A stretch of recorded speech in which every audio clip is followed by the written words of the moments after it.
Hello friends, good evening. This is Renu Yadav. Welcome to my channel Renu Yadav economics point. आज हम लोगों को फिर पढ़ना है माल्थस के जनसंख्या सिद्धांत के मुख्य तत्वों के बारे में. तो चलिए स्टार्ट करते हैं. जय माता दी. माल्थस का जनसंख्या सिद्धांत के बारे में आगे मुख्य कुछ बातों को देखेंगे. माल्थस के सिद्धांत के मुख्य तत्व. तो पहला तत्व है जनसंख्या में वृद्धि की दर गुणोत्तर क्रम या ज्यामितिक रीति से होती है. तो पहले इस पॉइंट को समझ लेते हैं. माल्थस का कहना था कि मनुष्य में संतान उत्पन्न करने की अपार शक्ति होती है, जिसके कारण से जनसंख्या में तेजी से बढ़ने की प्रवृत्ति पाई जाती है. उनके अनुसार जनसंख्या खाद्य सामग्री या जीवन निर्वाह के साधनों की अपेक्षा तेजी से बढ़ती है. अर्थात माल्थस का कहना था कि जिस प्रकार से खाद्य सामग्री नहीं बढ़ती है, उससे ज़्यादा तेज़ी से जनसंख्या बढ़ती है.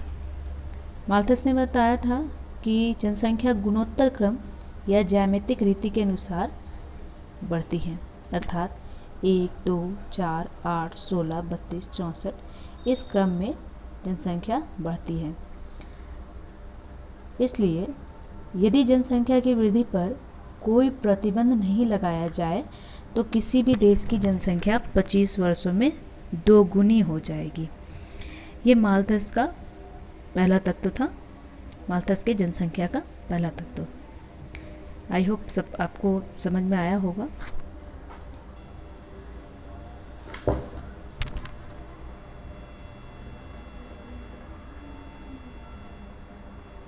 माल्थस के जनसंख्या सिद्धांत का दूसरा तत्व है खाद्य सामग्री अथवा जीवन निर्वाह के साधनों में वृद्धि की दर. अब माल्थस के अनुसार खाद्य सामग्री में वृद्धि की गति जनसंख्या में जो वृद्धि होती है उसकी गति से कम होती है.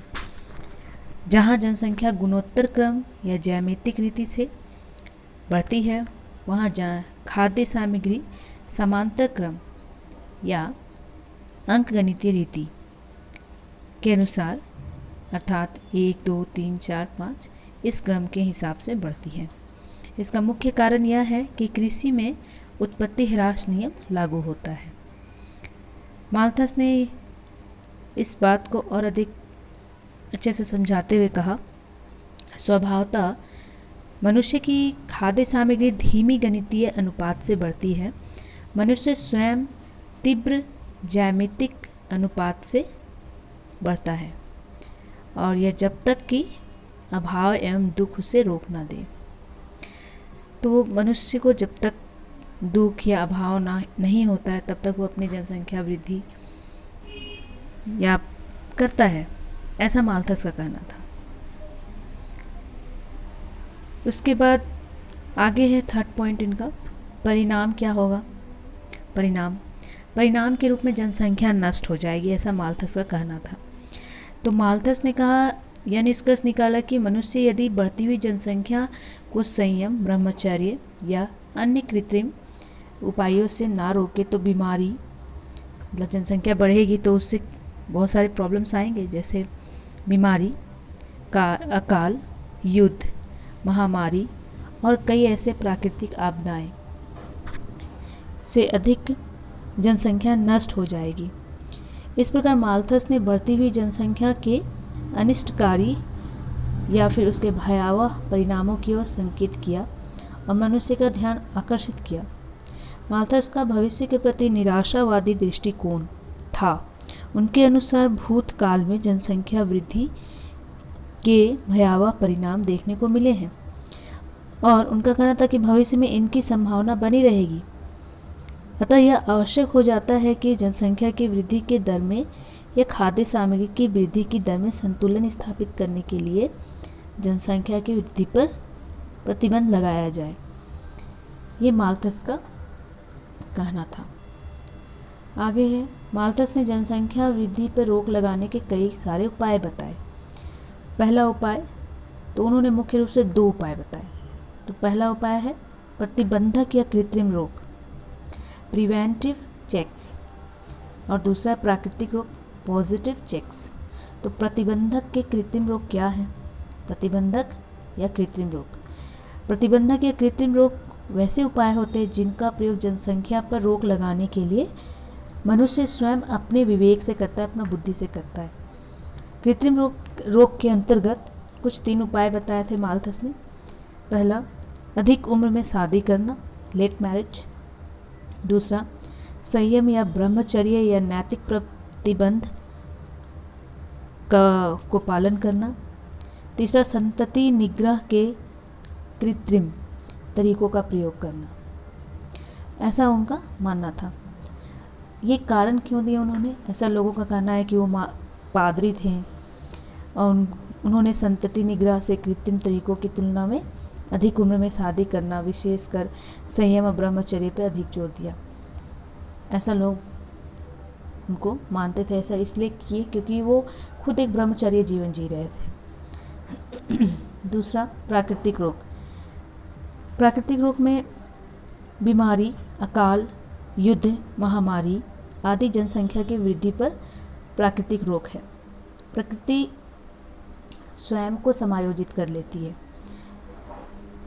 माल्थस के अनुसार यदि मनुष्य ने बढ़ती हुई जनसंख्या को कृत्रिम उपायों से ना रोका तो बीमारी, अकाल, महामारी, युद्ध और अन्य कई सारी प्राकृतिक आपदाओं जैसे से अधिक जनसंख्या स्वयं नष्ट हो जाएगी।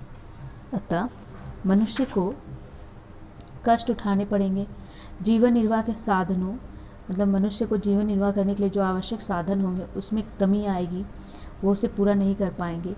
जन्म दर की तुलना में मृत्यु दर अधिक हो जाएगी और पुनः जनसंख्या और खाद्य सामग्री की तुलना में संतुलन स्थापित हो जाएगी। तो प्राकृतिक कारण जैसे बाढ़, भूकंप, सूखा, ये सब प्राकृतिक कारण है जो जनसंख्या को खुद ही समायोजित कर लेती है। प्राकृतिक रोग मानव मात्र के लिए अत्यंत ही कष्टदायक होता है। अभी आप प्राकृतिक का हो चाहे किसी भी कंट्री के ऊपर आप ब्लेम कर सकते हो, जैसे कोरोना को प्राकृतिक कहें कि चाइना ने बनाया, कह नहीं सकते। पर जनसंख्या को नियंत्रित करना ये प्रकृति के हाथ में है। माल्थस ने बताया कि इन कष्टों से बचने के लिए मनुष्य को प्रतिबंधक या कृत्रिम उपायों द्वारा ही बढ़ती हुई जनसंख्या को काबू रखना चाहिए। मतलब माल्थस इस चीज़ के पक्षधर थे कि अगर जनसंख्या को नियंत्रित करना है तो कृत्रिम रूप मतलब तरीके का प्रयोग करना चाहिए, क्योंकि उसके द्वारा जनसंख्या को आसानी से नियंत्रित किया जा सकता है। क्योंकि प्राकृतिक रोग तो समय लेती है जनसंख्या को नियंत्रित करने में। तो माल्थस का यह जनसंख्या सिद्धांत था और इससे संबंधित मुख्य तत्व थे जो मैंने आपको बताया। अगर यह वीडियो आपको पसंद आता है तो मेरे चैनल को सब्सक्राइब करें और मेरे वीडियो को लाइक करें। Thank you.